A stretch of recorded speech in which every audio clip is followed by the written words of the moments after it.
You don't feel misunderstood because you can't explain yourself. You feel misunderstood because you explain too much, and still no one sees you. You notice patterns other people overlook. You hear what isn't said. You feel emotional shifts before words appear. And yet, when you try to speak about what's happening inside you, the room goes quiet. Or worse, people look at you like you're complicating something simple. So you stop talking, you simplify yourself. You compress entire inner universes into sentences that sound ordinary. And slowly something painful settles in. A sense that you are always translating, but never being understood. This is the paradox at the center of the deep thinker's life. The depth that once protected you is now what distances you. Your mind learned to go inward because outward spaces weren't safe, reliable, or emotionally attuned enough. Thinking deeply became how you made sense of chaos, how you predicted emotional weather, how you stayed one step ahead of disappointment. But now, that same depth creates friction. People skim the surface. You live beneath it. They want quick clarity. You see layered truth. They want certainty. You live in nuance. So you begin to wonder, quietly, privately, is something wrong with me? No. What's happening is subtler and far more human. Deep thinkers are not simply intellectual people. They are often early adapters to emotional complexity. Psychologically, this archetype frequently forms in environments where emotions were unpredictable, communication was indirect or unsafe, or the child had to observe rather than express. 3 core concepts help explain this pattern. Hypervigilance. Hypervigilance is not anxiety, it's anticipation. It's the nervous system, learning that reading the room is safer than reacting honestly. Deep thinkers often developed heightened sensitivity to microsignals, tone changes, facial shifts, emotional undercurrents. The brain becomes a radar system. This is not overthinking. This is pattern survival. 2. Default mode network, DMN. Neurologically, deep thinkers spend more time in the brain's default mode network, the system responsible for self-reflection, meaning-making, memory integration, internal narrative construction. The DMN is powerful, but when overactive, it turns life into constant interpretation. You don't just experience moments. You analyze them. You don't just feel emotions. You contextualize them. Which leads to 3. Intellectualization as a defense mechanism. When emotions felt overwhelming or unsafe, the mind learned to understand instead of feel. This is called intellectualization, a coping strategy where feelings are processed cognitively to avoid vulnerability. It works brilliantly in childhood, but in adulthood it creates a gap. You know what you feel, but you don't always show it. And other people don't connect to insight.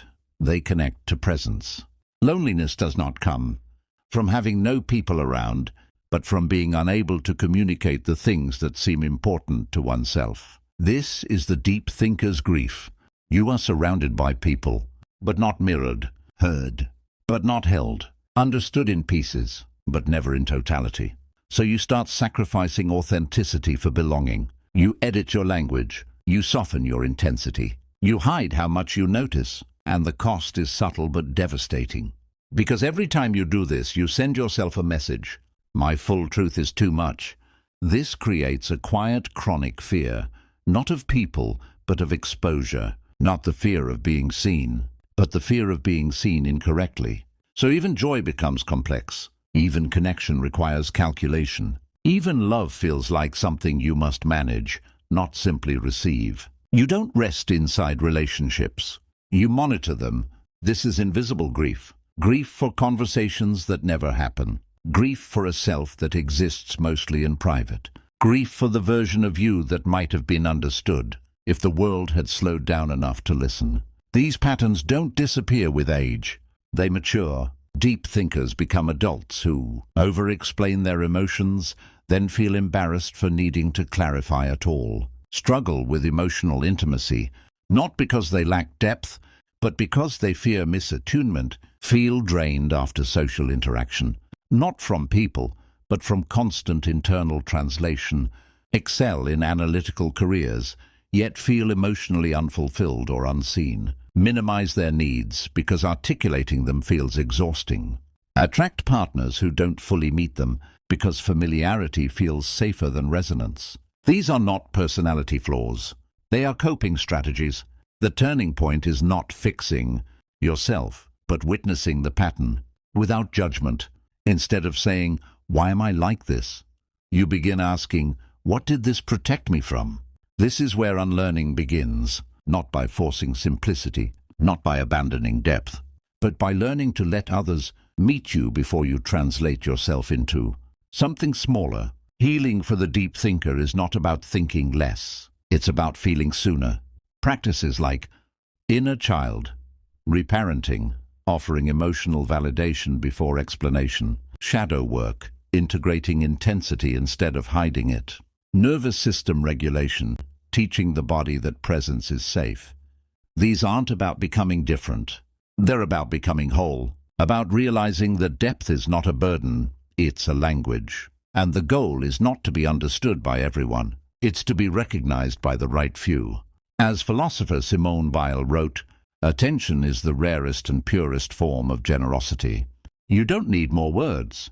You need more attunement. And it begins with offering that attention to yourself, without editing, without apology.